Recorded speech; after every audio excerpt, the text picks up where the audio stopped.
Wow, ang daming hinog. Kasi magtitinola ako. Masarap kasi itong dahon ng siling labuyo pang tinola. Ayan. Lalagay yan.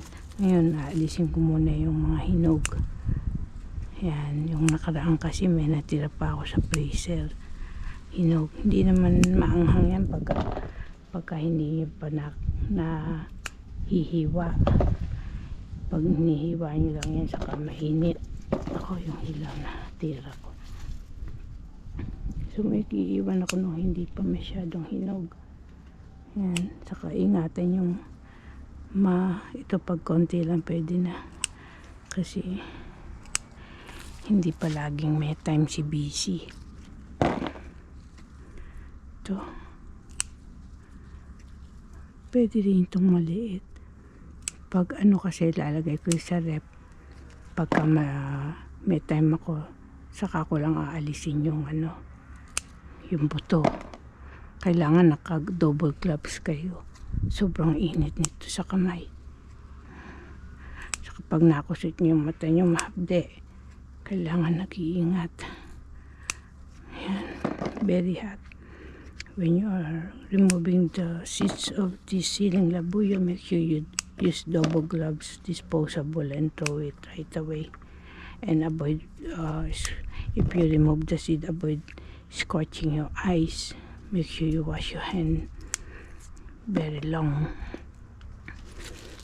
And the leaves of the siling labuyo is good for chicken soup with nor chicken powder and stir fry with garlic, onion, ginger, and for stir fry very long. Keep on mixing so you remove the smell. Make sure you wash the chicken with salt before you stir fry, so the smell of the chicken will disappear. The leaves of the siling labuyo, this one is delicious when you put it in a soup, chicken soup. Aside from add flavors, it adds aroma and very appetizing. Also, if you have lemongrass and lard, you can also add few stem of, not the leaves, just may nahutog. Kukunin ko na to. So kukuha ko ng pero sa gitna baka hindi mapansin, kunin ko na, although it's not yet fully ripe. So to take out the leaves, I need to use my hands. Pag alis ng dahon, kailangan kamay na, kasi pag gunting baka magupit yung maliliit na bunga. Kahit mga sira-sira yung niyan, basta nahugasan nyo yung dahon, masarap na rin yun.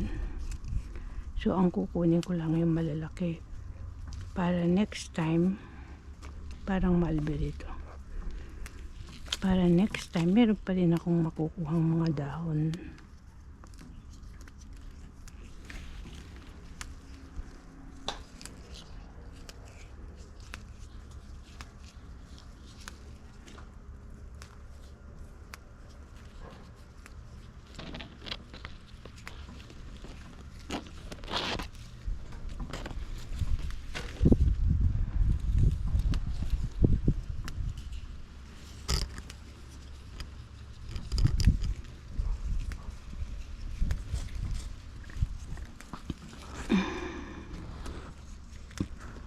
Pag hinugasan nyo to, you squeeze para yung mas lasa ng siling, dahon ng sili, mas pa siya, mas lalabas sa lulutuin nyo.